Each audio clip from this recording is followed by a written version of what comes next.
During his rule, he enacted several reforms, founded many colonies in newly conquered territories, and provided land and opportunity for poor Romans who chose to migrate there.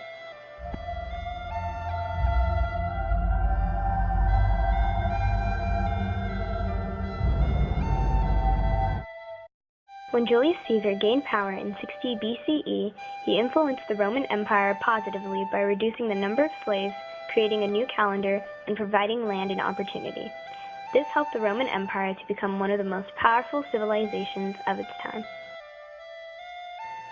Caesar was born in 101 BCE.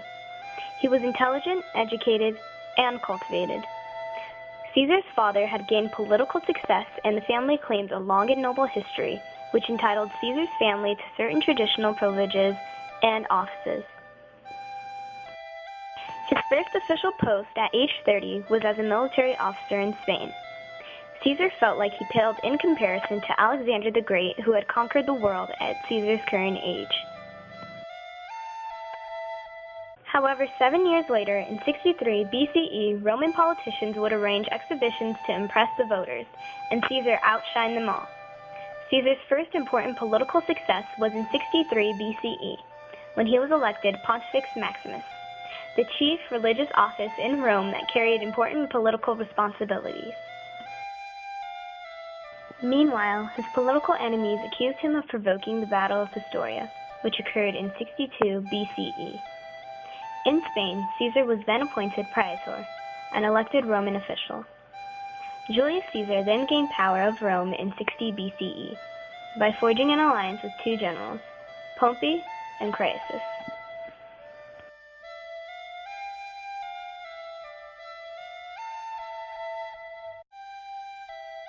Together, these three men assumed control of the Roman Republic. Over time, the trio broke down. Crassus was killed in battle, and Pompey wanted to rule without Caesar. Later, there was a civil war, and Caesar defeated Pompey, which then led Caesar to become dictator of Rome. Long before Caesar was dictator, the Roman Republic had entered a state of rapid decline. Life for the average Roman seemed to be getting worse. The Roman Republic had a variety of problems. Crime was everywhere, taxes were outrageous, people were hungry, and many were out of work. However, all that changed when Julius Caesar became dictator. He had great ideas, and the people trusted him. He had told the people that he could solve Rome's problems. And he did, starting with getting rid of slavery. It was easier to use slaves to do work than hire Roman people, but the dependency on slave labor was causing Rome unemployment problems. Caesar opened citizenship up to people living in provinces, meaning he gave full voting rights to the citizens of his former province south of the Alps. He also resettled many Romans in new homes. The people were angry that their government had not been able to solve the many problems facing the Roman Republic. Julius Caesar spoke publicly to the people about these problems and promised to solve them if he could. The people supported Caesar. They wanted to see Caesar in a strong position of power so he could solve the problems of the Roman Republic.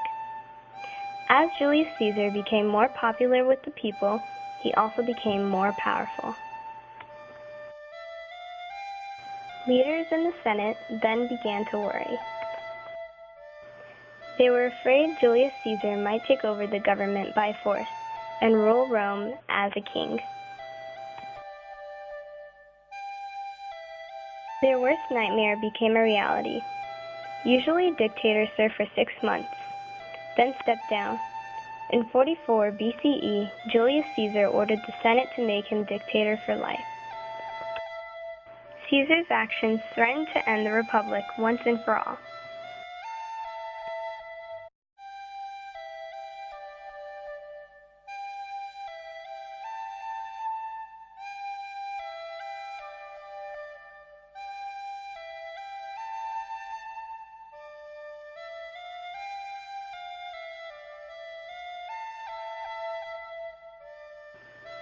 About 60 senators conspired to assassinate the dictator, and Brutus, who was close to Caesar, became one of the leaders of the plot.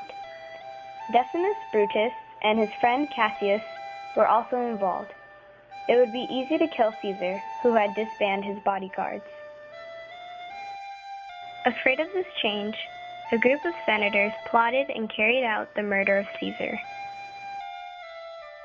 Although the senators accomplished ending Caesar's life, they did not realize that at the time the Roman Republic had died with him. Rome would now become an empire. Many people of the 21st century follow the path of Julius Caesar and try to be as great as him. Caesar brought about the end of the Roman Republic, which had long-lasting effects on the social and political history of Europe. He had left such an influence on the Romans that they even named a month after him, the month of July, for Julius Caesar.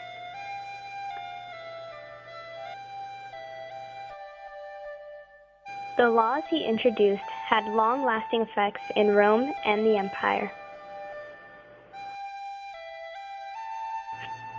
His successes as a general are studied to this day by military tacticians.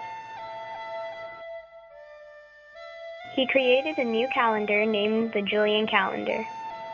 This calendar, with a few minor adjustments, is the same one used around the world today. His writings were and are still considered great works of literature. Even though he has died, his legacy will not.